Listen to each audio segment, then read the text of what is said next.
Doesn't forgive. So if Absalomic spirit is amongst us, and then we say every Sunday, are you still dwelling on forgiveness? At that hour, Absalomic spirit leading someone is going to go out, he's going to go to toilet at that time because it doesn't forgive. It doesn't forgive. Amen. 2 Samuel 13, verse 20 to 29. And Absalom, her brother, said unto her, has Amnon thy brother been with you? That was when Tamar came out of Amnon's apartment and she put on sackcloth and she already tore her princess robe or her virginity robe. So when Absalom saw her, Absalom knew she was no longer a virgin.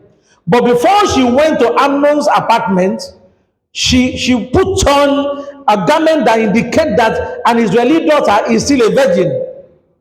But when she was coming out, Absalom did no longer, he didn't see that robe on her anymore. He knew that Amnon had done something. So he asked her, has Amnon thy brother been with you?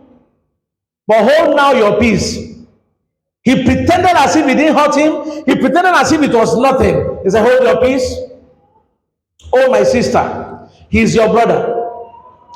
Don't regard what he did. Forget about it.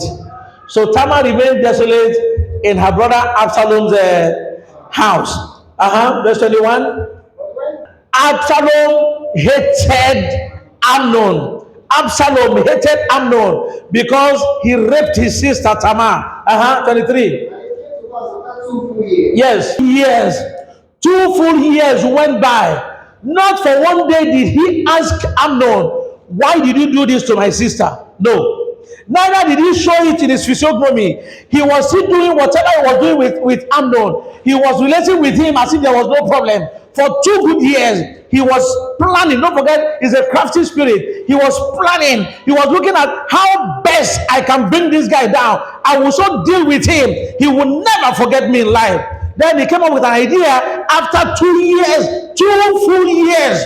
He decided to arrange a party, organize a party, and he knew that his father will not leave the palace. He said, I'm not having a party in the palace. I'm having it outside the palace. And Dad, you have to come. He knew his father would not step out.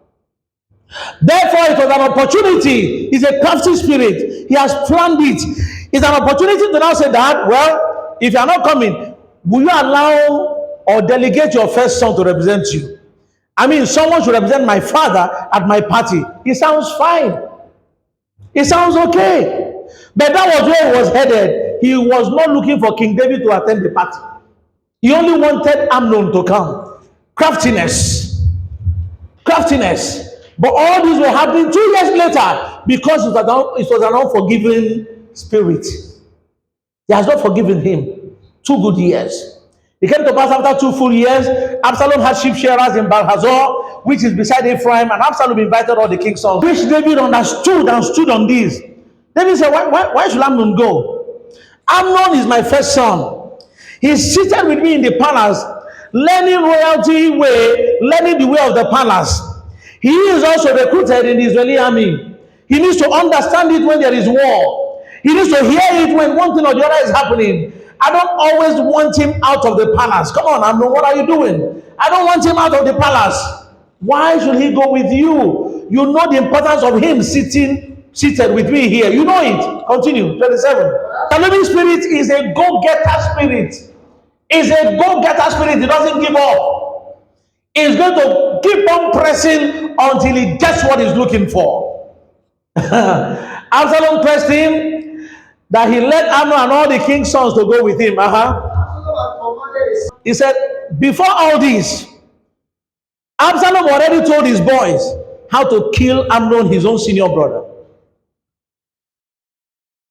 So all the plan of arranging a party was to get justice for Tamar in his own way. Unforgiving spirit. Thank you so much. It's an unforgiving spirit. It's an unforgiving spirit. And I've told you severally, forgiveness is for you. If you refuse to forgive, you are the one suffering, not the person you refuse to forgive. That's the irony of the whole thing about forgiveness.